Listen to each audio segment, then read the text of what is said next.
Hello everyone. इस video में हम डिस्कस करेंगे on hydrophobic interaction. Hydrophobic interaction basically एक रिलेशनशिप है जो हो रही है बिटवीन वाटर एंड हाइड्रोफोब्स। हाइड्रोफोब्स मीन्स जो कि वाटर में कम सॉल्युबल होते हैं, वो हाइड्रोफोब्स कहलाते हैं। Hydrophobes molecule basically non polar molecule होंगे। वाटर एक पोलर मॉलिक्यूल है और हाइड्रोफोब्स नॉन पोलर मॉलिक्यूल है and usually long chain of carbon contain करते हैं and that does not interact with water molecule. इसके कारण वो वाटर मॉलिक्यूल के साथ इंटरेक्ट नहीं कर पाते। जस्ट फॉर एग्जाम्पल कि जब हम मिक्सिंग करते हैं फैट की with water is a good example of hydrophobic interaction की किस तरह से हमारा जो ऑयल है वाटर के साथ इंटरेक्ट करता है। इन दिस एग्जाम्पल ये जो मॉलिक्यूल हैं ब्लू कलर के, these are water molecule and that is hydrophobic molecule. ये आपस में एक दूसरे से कनेक्टेड है। जब ये दोनों मॉलिक्यूल एक दूसरे के पास में आते हैं तो इनका इंटरेक्शन कैसे होता है, हमारा हाइड्रोफोबिक मॉलिक्यूल और इसके सराउंडिंग में हमारा वाटर मॉलिक्यूल एक दूसरे से इंटरेक्ट करते हैं, ये कहलाता है हमारा हाइड्रोफोबिक इंटरेक्शन और हाइड्रोफोबिक इफेक्ट। जो कॉमन मिसकंसेप्ट है कि वाटर के अंदर फैट सॉल्युबल नहीं होता बिकॉज ऑफ वंडरवाल फोर्स, कि जो मिक्सिंग में हो रही है वंडरवाल फोर्स बन रहा है और act upon the both water and fat molecule weekly. बहुत वीक वंडरवाल फोर्स की वजह से ये मिसकॉन्सेप्शन है कि इनके बीच जो वंडरवाल बॉन्ड है, इंटरेक्शन है, ये बहुत कम होता है, इसलिए एक दूसरे में मिक्स नहीं हो पाते। बल्कि इसका दूसरा रीजन है, करेक्ट रीजन इज कि ये जो हमारा बिहेवियर है of fat droplet in A water is depend करता है इसकी enthalpy and entropy of the reaction, कि इन दोनों की एंथैल्पी और एंट्रोपी की दोनों जो रिएक्शन कर रहे हैं उसके ऊपर डिपेंड करता है। दैट इज इंटरमॉलिक्यूलर फोर्सेस को डिराइव करता है और जिसकी वजह से हमारा वाटर मॉलिक्यूल नहीं मिल पाता। कॉजेज ऑफ हाइड्रोफोबिक इंटरेक्शन की जब हम बात करते हैं तो अमेरिकन साइंटिस्ट हैं वॉल्स वजमा ने डिस्कवर्ड किया था, जिसमें उन्होंने देखा कि जो नॉन पोलर सब्सटेंस है लाइक फैट मॉलिक्यूल्स टेंड करते हैं टू द क्लम्प टुगेदर, आपस में जुड़ जाते हैं rather than the distributing itself, कि अलग अलग होने की बजाय ये आपस में जुड़ जाते हैं जब इनको वाटर मीडियम के अंदर डाला जाता है। हम जैसे ही वाटर के अंदर फैट डालते हैं तो ये ड्रॉपलेट्स की फॉर्म में नहीं रहते, ये ड्रॉपलेट्स भी धीरे धीरे आके आपस में क्लम्प हो जाती है और इसी को उन्होंने कहा हाइड्रोफोबिक इंटरेक्शन। बिकॉज जो हमारा फैट है molecule have a minimal contact with water. जो थर्मोडायनामिक्स ऑफ हाइड्रोफोबिक इंटरेक्शन है वो है कि जब हाइड्रोफोबिक ड्रॉपलेट्स जो है हमारी किसी भी एक्वस मीडियम में जाती है तो हाइड्रोजन बॉन्ड बनता है ना बिटवीन वाटर मॉलिक्यूल, जो हमने प्रीवियस लेक्चर में पढ़ा था कि वाटर मॉलिक्यूल एक दूसरे से हाइड्रोजन बॉन्ड फॉर्म करते हैं कि एक डोनर एंड बन जाता है और एक हमारा एक्सेप्टर एंड बन जाता है और इसमें पार्शियली चार्जेस हो जाते हैं, फिर ये दूसरे मॉलिक्यूल के साथ एक इंटरेक्शन फॉर्म करते हैं जिसे हाइड्रोजन बॉन्ड कहा।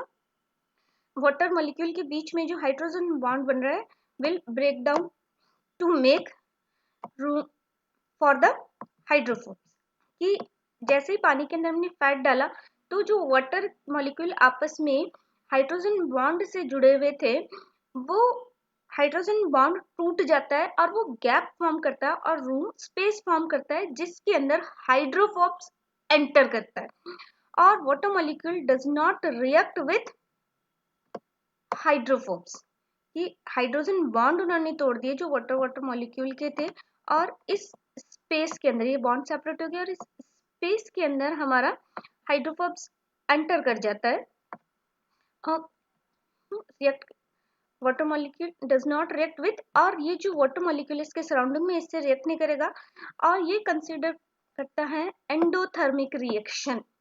एंडोथर्मिक रिएक्शन मीन्स कि इस रिएक्शन को होने के लिए बॉन्ड तोड़ने के लिए हमें एनर्जी की रिक्वायरमेंट होगी, हमें एनर्जी प्रोवाइड करानी पड़ेगी, ये ऑटोमेटिक नहीं होगा जैसे एंडोथर्मिक रिएक्शन होती है because bond were broken bond तोड़ने के लिए एनर्जी चाहिए। ये एनर्जी जस्ट हम वाटर बॉटल लेके, पानी लेके उसमें ऑयल डाल के शेक करते हैं, तो शेक करने से भी एनर्जी क्या जा रही है, हम शेकिंग से एनर्जी प्रोवाइड करा रहे हैं। या हीटअप करते हैं तो भी हमारे जो फैट सरफेस के ऊपर होता है वो ड्रॉपलेट्स के अंदर कन्वर्ट हो जाता है, और ये हाइड्रोजन बॉन्ड को तोड़ता है दो वाटर मॉलिक्यूल के बीच में, जिस और उस स्पेस में, इंटरमॉलिक्यूलर स्पेस में हमारा फैट फिट हो जाता है इस तरह से। ये वाटर मॉलिक्यूल है और इसके चारों तरफ जो हमारा ये हाइड्रोफोबिक है, येलो कलर से जो बता रहा है ये हाइड्रोफोबिक मॉलिक्यूल।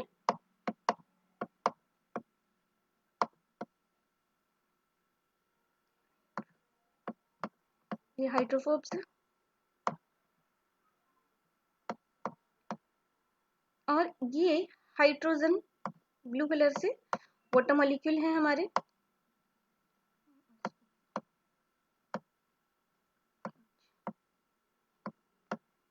तो ये वाटर मॉलिक्यूल ये हाइड्रोजन बॉन्ड को तोड़ता है और उसकी जगह ये खुद फिट हो जाता है।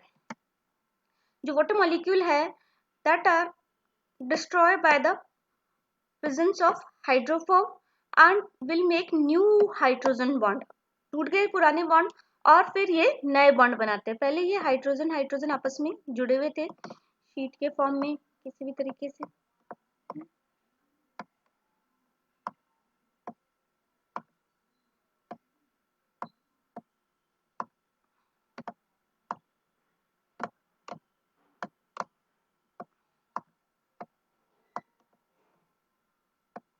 इस तरह से स्ट्रक्चर बना रहे थे हमारा, पर जैसे ही हमने इसमें फैट इंट्रोड्यूस करते हैं, ये फैट हमारे इन एग्जिस्टिंग बॉन्ड को तोड़ता है, और क्योंकि फैट का मॉलिक्यूल बड़ा है तो ये बॉन्ड को तोड़ेगा, ये पूरा स्पेस इसको चाहिए होगा, तो ये बॉन्ड तोड़ करके ये अपने आप को इस स्पेस में हमारे फिट कर रहा है अपने आप को। और यहाँ पर ये फैट मॉलिक्यूल ये बॉन्ड तोड़ करके फिक्स हो जाता है, तो नए बॉन्ड डिसोसिएशन हो रहा है और उसके साथ साथ ये नए हाइड्रोजन बॉन्ड भी फॉर्म कर रहा है। लाइक हम देखते हैं आइस केज स्ट्रक्चर बन जाता है, और जो स्ट्रक्चर बनता है वो केज लाइक स्ट्रक्चर बन जाता है। केज लाइक स्ट्रक्चर वो है हमारा जो सिमिलरली आइस के अंदर बनता है, और ये जो प्रोसेस होता है ये कहलाता है कॉल्ड ए क्लेरेट, चीलेट बन जाता है हमारा। और केज अराउंड द हाइड्रोफोब, जो केज बन रहा है ये अराउंड हाइड्रोफोब बन गया है। ये हाइड्रोफोब इस केज के अंदर कैप्चर्ड हो जाता है। ये orientation makes system more structure with decrease the total entropy of a system. कि हमने क्या बताया, ये जो रिएक्शन है that is endothermic. Endothermic means heat की रिक्वायरमेंट होती है, तो हीट रिक्वायरमेंट के लिए जैसे ही हीट रिक्वायरमेंट होती है तो इंटरनल हीट को काम में लेता है, एंट्रोपी को, और एंट्रोपी काम में ली जाती है, जिसकी वजह से एंट्रोपी हमारी डिक्रीज हो गई। एंट्रोपी डिक्रीज हो जाती है तो हमारी जो एंट्रोपी एंट्रोपी की वैल्यू आती है वो क्या हो जाएगी, लेस देन जीरो हो जाएगी, जीरो से कम हो जाती है। तो जो हमारी एंट्रोपी चेंजेस है, इंटरनल एनर्जी काम में लेने की वजह से हमारी एंट्रोपी जो है वो डिक्रीज हो जाती है। तो एंथैल्पी चेंजेस, जो एंथैल्पी चेंज हो रही है सिस्टम कैन बी नेगेटिव, क्योंकि हमने गिब्स एनर्जी में देखा था जीरो और पॉजिटिव, कि जैसे ही ये वैल्यू जस्ट लाइक ये डेल एस की वैल्यू जैसे ही नेगेटिव होती है, ये डेल एस की वैल्यू नेगेटिव होती है, ये वैल्यू क्या हो जाएगी हमारी जीरो और पॉजिटिव हो जाएगी। Del change in enthalpy of a system can negative और जीरो, कि एंथैल्पी में चेंज नहीं हो रहा, या तो नेगेटिव होगा या जीरो फॉर्म में होगा, और positive because new hydrogen bond can be partially or completely or over कंपनसेंट होते हैं फॉर हाइड्रोजन बॉन्ड जो कि टूटे हैं by the entrance of hydrophobic. फिर से बताते हैं कि जो हमारी बॉन्ड तोड़ने के लिए एनर्जी चाहिए, क्योंकि ये एंडोथर्मिक रिएक्शन है तो एनर्जी काम में ली जाती है। तो एनर्जी, जैसे एनर्जी कहाँ से आएगी, या तो हम बाहर से प्रोवाइड करें, बाहर से नहीं होती, तो जो भी सिस्टम है वो अपने अंदर की एनर्जी को काम में लेता है, इंटरनल एनर्जी काम में ले रहा है। तो entropy, that is internal energy is entropy. तो एंट्रोपी क्या हो जाएगी, हमारी डिक्रीज हो जाएगी, और एंट्रोपी की वैल्यू हमारी लेस देन जीरो और नेगेटिव, जीरो से कम क्या हो जाएगी, नेगेटिव हो जाएगी। और जो हमारी एंथैल्पी है, एंट्रोपी कम हो गई, और जो एंथैल्पी में चेंजेस है डेल एच, एंथैल्पी में जो चेंजेस होंगे या तो इन भी सिस्टम नेगेटिव हो जाएगा, क्योंकि ये जो हमारी वैल्यू है ये क्या हो गई, लेस देन जीरो हो जाती, तो नेगेटिव होगी और जीरो हो जाएगी। और मे बी पॉजिटिव, बिकॉज क्योंकि नए हाइड्रोजन बॉन्ड बढ़ रहे हैं, ये नए हाइड्रोजन बॉन्ड या तो partially completely over compensate hydrogen bond बन रहे हैं, है ना, नए, और ये नए बॉन्ड बनते हैं एंट्रेंस ऑफ द हाइड्रोफोब के कारण बनते हैं, जिसकी वजह से चेंज इन एंथैल्पी जो इनसफिशिएंट है इन्हें डिटरमाइनिंग द स्पॉन्टेनियस रिएक्शन, जो रिएक्शन है स्पॉन्टेनियस रिएक्शन को जस्टिफाइड नहीं कर रहा कि ये रिएक्शन स्पॉन्टेनियस नहीं होती, mixing of hydrophobes molecule and water, कि हम कहते हैं ना जो स्पॉन्टेनियस रिएक्शन होती है उसमें ये वैल्यू नेगेटिव होती है, बट ये स्पॉन्टेनियस रिएक्शन को जस्टिफाइड नहीं करता, because change in entropy is large, कि इंटरनल एनर्जी हमारी क्या हो जाती है, रिड्यूस हो जाती है। According to Gibbs energy, Gibbs energy del G Gibbs energy को बता रहा है, यहाँ पर ये एंट्रोपी एंड एंथैल्पी को बताता है कि जब हम देखते हैं स्मॉल नोन वैल्यू है हमारी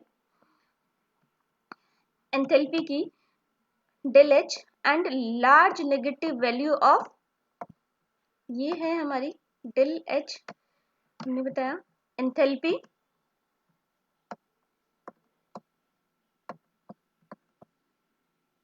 और ये एंट्रोपी को बताती है, इंटरनल एनर्जी।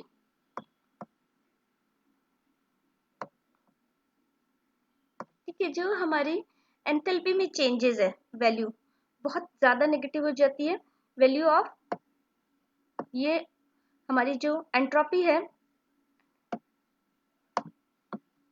वैल्यू, तो हमारी जो गिब्स एनर्जी आती है वो true out of A positive हो जाएगी, क्योंकि ये वैल्यू नेगेटिव है और ये भी नेगेटिव है, तो हमारी ओवरऑल वैल्यू जो आएगी वो दैट इज पॉजिटिव। जो पॉजिटिव गिब्स एनर्जी है, गिब्स एनर्जी चेंजेस है, इंडिकेट करती है mixing of hydrophobes and water molecule is non spontaneous. जो स्पॉन्टेनियस रिएक्शन होती है, मैं प्रीवियस लेक्चर में पढ़ा था, इसमें जो गिब्स एनर्जी में चेंजेस आते हैं दैट इज नेगेटिव, लेकिन हमारे इस रिएक्शन में हाइड्रोफोबिक इंटरेक्शन के अंदर ये जो गिब्स एनर्जी में चेंजेस आ रहे हैं ये हमारे नेगेटिव नहीं होते, ये पॉजिटिव होते हैं। इट मीन्स कि ये जो रिएक्शन है ये स्पॉन्टेनियस रिएक्शन नहीं है। जो फॉर्मेशन है ऑफ हाइड्रोफोबिक इंटरेक्शन, ये हाइड्रोफोबिक इंटरेक्शन जो होता है basically mixing hydrophobe and water molecules हैं, इज नॉट स्पॉन्टेनियस। क्लियर, हमने बताया कि जो गिब्स एनर्जी में चेंजेस आ रहे हैं दैट इज पॉजिटिव, इसलिए स्पॉन्टेनियस नहीं हो सकती। जो हमारे हाइड्रोफोबिक इंटरेक्शन है between hydrophobes and are hydrophobic interaction between hydrophobes are spontaneous, दो चीजें कि interaction of hydrophobes and water molecule, ये हमारा हाइड्रोफोब्स है और ये वाटर मॉलिक्यूल, हमने जैसे प्रीवियस में बताया था, मैं फिर से ये हमारा वाटर मॉलिक्यूल है, ये हमारा हाइड्रोफोब, और ये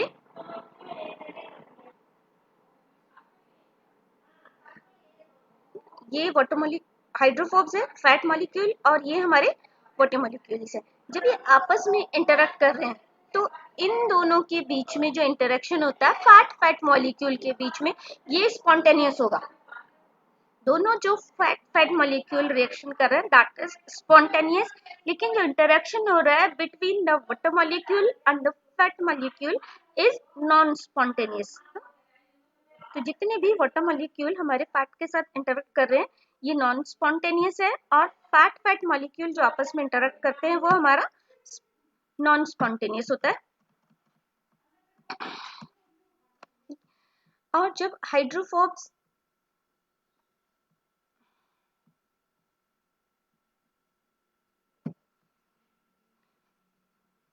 आपस में जुड़ते हैं, then interaction of each other, enthalpy increase हो जाएगी। जैसे ही एंथैल्पी इंक्रीज होती है तो डेल एच पॉजिटिव हो जाएगा। डेल एच पॉजिटिव मीन्स कि जो हमारे because of hydrogen bond form हो रहे हैं,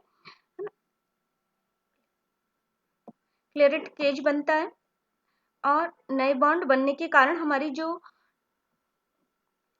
एंथैल्पी है वो इंक्रीज हो जाती है। दो हाइड्रोफोबिक बॉन्ड के कारण दो जो फैट मॉलिक्यूल मिल रहा है, तो ये हमारी पॉजिटिव हो गई। जैसे ही ये वैल्यू पॉजिटिव होती है तो हमारी जो गिब्स एनर्जी है, ये वैल्यू पॉजिटिव होते ही ये वैल्यू हमारी क्या हो जाएगी, नेगेटिव हो जाती है। तो जो दो हाइड्रोफोबिक इंटरेक्शन है वो हमारा कैसे हो जाएगा, स्पॉन्टेनियस हो जाएगा। जो टर्म है train down the portion of the clathrate cage जो हमारा बना है will cause a entropy to increase, ये हमारी पॉजिटिव हो गई और इसके साथ साथ ये भी एंट्रोपी भी क्या हो जाएगी, इंक्रीज हो जाएगी और forming it a decrease entropy. According to equation जब हमने ये देखा कि डेल जी हमारा है minus entropy changes into enthalpy changes को हम देख रहे हैं। अगर ये डेल एच स्मॉल में पॉजिटिव वैल्यू है और ये लार्ज पॉजिटिव वैल्यू है, ये वैल्यू दोनों ही पॉजिटिव है पर ये वैल्यू हमारी स्मॉल है और ये वैल्यू लार्ज है, तो जब हम इसमें से माइनस करेंगे तो नेट रिजल्टेंट वैल्यू जो आएगी दैट इज नेगेटिव हो जाएगी। तो ये रिएक्शन कैसी हो गई, हमारी नॉन स्पॉन्टेनियस हो जाती है। तो स्पॉन्टेनियस नहीं रहती, नॉन स्पॉन्टेनियस हो जाती है क्योंकि ये वैल्यू नेगेटिव आ रही है। जैसी नेगेटिव वैल्यू होती है रिएक्शन स्पॉन्टेनियस रिएक्शन में कन्वर्ट हो जाती है। तो जो फैट मॉलिक्यूल आपस में इंटरेक्ट करते हैं ये इंटरेक्शन हमारा स्पॉन्टेनियस हो जाता है क्योंकि वैल्यू डेल नेगेटिव होगी, दोनों ही पॉजिटिव है लेकिन इस पॉजिटिव एंट्रोपी की जो पॉजिटिव है ये बहुत ज्यादा है और एंथैल्पी भी पॉजिटिव है लेकिन कम है, तो ये वैल्यू हायर होने की वजह से नेगेटिव रिजल्टेंट हमारा नेगेटिव हो जाता है। जस्ट नॉर्मल कंडीशन जब हम देखते हैं, इन द नॉर्मल कंडीशन, ये हमारा नॉर्मल कंडीशन है, ये वाटर मॉलिक्यूल है ब्लू कलर के, ये वाटर मॉलिक्यूल से हैं आपस में intact. Under the normal condition जो हमारी सिस्टम की एंथैल्पी है नेगेटिव है, एंट्रोपी भी नेगेटिव है, दोनों वैल्यू नेगेटिव है in the non interaction. Enthalpy negative, entropy negative, तो जो रिजल्टेंट वैल्यू आएगी वो पॉजिटिव आएगी। जो हमारी इक्वेशन हम जो लिखते हैं ये वाली इक्वेशन, ये वैल्यू नेगेटिव, ये वैल्यू नेगेटिव, तो रिजल्टेंट वैल्यू हमारी क्या आ जाएगी, पॉजिटिव आ गई। तो इस कंडीशन के अंदर जब वाटर मॉलिक्यूल फैट मॉलिक्यूल से इंटरेक्ट करते हैं तो रिजल्टेंट वैल्यू पॉजिटिव होने के कारण जो हमारी रिएक्शन है ये नॉन स्पॉन्टेनियस हो जाती है। ड्यूरिंग द हाइड्रोफोबिक इंटरेक्शन, जब दो हाइड्रोफोबिक मॉलिक्यूल आपस में इंटरेक्ट कर रहे हैं तो जैसे ही दोनों आपस में इंटरेक्ट करते हैं तो हमारी एंट्रोपी पॉजिटिव हो जाती है और एंथैल्पी भी पॉजिटिव हो जाएगी और ये पॉजिटिव वैल्यू एंथैल्पी की कम होती है और इसकी वैल्यू एंट्रोपी की वैल्यू ज्यादा हो जाती है। तो जैसे ही ये वैल्यू हायर होती है रिजल्टेंट वैल्यू नेगेटिव हो जाएगी। तो ये जो मॉलिक्यूल आपस में इंटरेक्ट कर रहे हैं ये स्पॉन्टेनियस हो जाता है। स्ट्रेंथ ऑफ हाइड्रोफोबिक इंटरेक्शन जो है हमारे strength basically are relatively stronger than other weak molecular interaction forces. जो हमने अब तक फोर्सेस पढ़े लाइक स्ट्रॉन्ग, रिलेटिवली स्ट्रॉन्ग है, सबसे स्ट्रॉन्ग इंटरेक्शन फोर्सेस है लाइक वंडरवॉल एंड हाइड्रोजन, लेकिन वीकर है in comparison to ionic interaction. ये आयनिक इंटरेक्शन स्ट्रॉन्ग, सबसे स्ट्रॉन्गेस्ट बॉन्ड है देन हमारा हाइड्रोफोबिक, हाइड्रोजन एंड वंडरवॉल आते हैं। जो हमारी स्ट्रेंथ है हाइड्रोफोबिक इंटरेक्शन की डिपेंड करती है बहुत सारे फैक्टर्स के ऊपर। ये फैक्टर्स हैं जस्ट लाइक टेम्परेचर, क्योंकि हमने क्या बताया ये रिएक्शन है एंडोथर्मिक रिएक्शन, तो एंडोथर्मिक रिएक्शन टेम्परेचर से बहुत ज्यादा इन्फ्लुएंस होती है। जैसे ही टेम्परेचर इंक्रीज होता है हमने क्या बताया तो बॉन्ड क्या होंगे, तेजी से टूटेंगे। तो strength of hydrophobic interaction also increase. Hydrophobic interaction means कि वाटर मॉलिक्यूल इंटरेक्ट कर रहे हैं विद ए फैट मॉलिक्यूल, ये बढ़ जाता है जैसे ही टेम्परेचर देंगे। एक्सोथर्मिक रिएक्शन, एंडोथर्मिक रिएक्शन है, एंडोथर्मिक रिएक्शन की रिएक्शन रेट बढ़ जाती है अगर हम टेम्परेचर को इंक्रीज कर देते हैं। तो टेम्परेचर इंक्रीज करने के साथ हमारा इंटरेक्शन बढ़ जाता है विद द नेचर। देन है number of carbon on A hydrocarbon. Number of carbon भी बहुत इंपॉर्टेंट रोल प्ले करते हैं हाइड्रोफोबिक इंटरेक्शन के लिए। मॉलिक्यूल जिनके नंबर ग्रेटर नंबर होते हैं कार्बन, वो जो हाइड्रोफोबिक इंटरेक्शन है स्ट्रॉन्गेस्ट इंटरेक्शन होते हैं। जैसे जैसे कार्बन बढ़ता जाएगा, डायरेक्टली रिलेशन बनाता है नंबर ऑफ कार्बन का विद हाइड्रोफोबिक इंटरेक्शन। ग्रेट जैसे कार्बन नंबर इंक्रीज होता जाएगा, हमारा हाइड्रोफोबिक इंटरेक्शन फोर्स भी इंक्रीज हो जाएगा। Shape of hydrophobes important role play करती है। शेप भी एलिफेटिक ऑर्गेनिक मॉलिक्यूल्स जो हैं हैव स्ट्रॉन्गर इंटरेक्शन, एलिफेटिक में ज्यादा होता है देन एरोमेटिक कंपाउंड्स, क्योंकि एरोमेटिक कंपाउंड्स खुद में ही स्टेबल होते हैं और उनमें ब्रांचेस नहीं होती। जो branches on the carbon chain, जैसे ही कार्बन चेन पे ब्रांचेस आएगी will reduce the hydrophobic effect of the molecule, क्योंकि लीनियर स्ट्रक्चर जो है कार्बन का ज्यादा स्ट्रॉन्गर हाइड्रोफोबिक इंटरेक्शन प्रोड्यूस करता है in comparison to branch chain. जैसे ही ब्रांचेस बढ़ती हैं तो इंटरेक्शन फोर्स डाइवर्टेड हो जाता है। तो ये जो फोर्स है ये 90 डिग्री एंगल बन जाता है, जिसकी वजह से फोर्स क्या हो जाता है, मिनिमम हो जाता है। जैसे ही एंगल हमारा 180 से कम होता जाता है, मैंने पहले ही पढ़ा था कि जो फोर्सेस में हाइड्रोजन बॉन्ड में भी हमने देखा था कि अगर ये एंगल 180 है तो 180 एंगल पर जो फोर्स लगता है दैट इज मैक्सिमम। जैसे ही ये 180 से रिड्यूस होता है ये क्या हो जाता है, हमारा कम होता जाता है। तो रिजल्टेंट फोर्स कम हो जाता है। ये 90 डिग्री पे सबसे मिनिमम हमारा इंटरेक्शन होता है। तो ब्रांच चेन के अंदर ये एंगल हमारा 180 नहीं रहता, तो इंटरेक्शन क्या हो जाता है, कम हो जाता है। जबकि अनब्रांच चेन में ये जो इंटरेक्शन होता है hydrogen hydrogen hydrogen bond form होता है, ये हमारा क्या है, मैक्सिमम होता है, जिसकी वजह से हाइड्रोफोबिक भी लार्जर इंटरेक्शन प्रोड्यूस करते हैं। ये इसलिए हो रहा है क्योंकि हमने जो कार्बन ब्रांच है ये प्रोड्यूस करती है स्ट्रिक्ट हिंड्रेंस, है ना। So the harder to hydrogen bond बना लिया, और जिस हाइड्रोजन बॉन्ड भी स्ट्रॉन्गेस्ट इंटरेक्शन होता है, जिसे तोड़ने के लिए हमें ज्यादा एनर्जी की जरूरत पड़ती है। Heavy average chores of interaction विच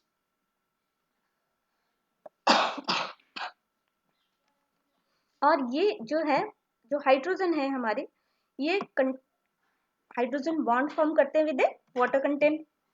जब हम biological importance of hydrophobic interaction देखते हैं तो ये बहुत इंपॉर्टेंट होता है इन फोल्डिंग ऑफ प्रोटीन, बहुत इंपॉर्टेंट रोल प्ले करता है फोल्डिंग ऑफ प्रोटीन।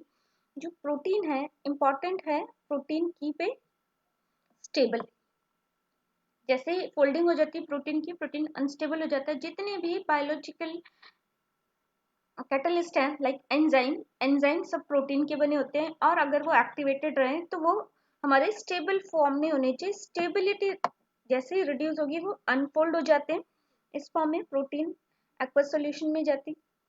तो स्टेबिलिटी को बनाए रखना हमारे लिए बहुत ज्यादा जरूरी है, तभी एंजाइम एक्टिवेट फॉर्म में रह सकेंगे, because it allow to protein decrease the surface stability और reduce the undesirable interaction with water.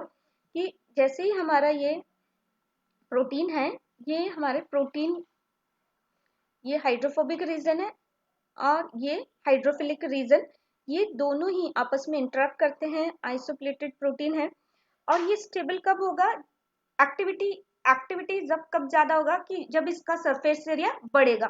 तो सरफेस एरिया को बढ़ाने के लिए ये सर्कुलर होना जरूरी है। सर्कुलर होते ही स्फेरिकल, ये सरफेस एरिया बढ़ जाता है। इस फॉर्म में इसका सरफेस एरिया कम होता है। एक्टिव रहने के लिए इसे अपना सरफेस एरिया इंक्रीज करना पड़ेगा। सरफेस एरिया इंक्रीज करने के लिए ये आपस में इंटरेक्शन करते हैं ना। हाइड्रोफोबिक एंड हाइड्रोफिलिक रीजन आपस में इंटरेक्ट करेंगे और प्रोटीन फोल्डेड फॉर्म में आ गया। जैसे ये फोल्डेड फॉर्म में आ गया तो इसकी एक्टिव साइट क्या हो गई, इंक्रीज हो जाती है, तो एंजाइम एक्टिवेटेड फॉर्म में हमारे पास आ जाता है।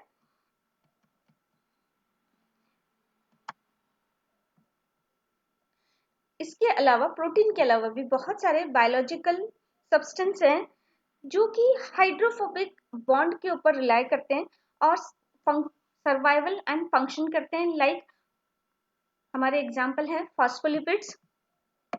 फॉस्फोलिपिड्स के अंदर भी हमारे क्या होता है, हाइड्रोफोबिक इंटरेक्शन होता है।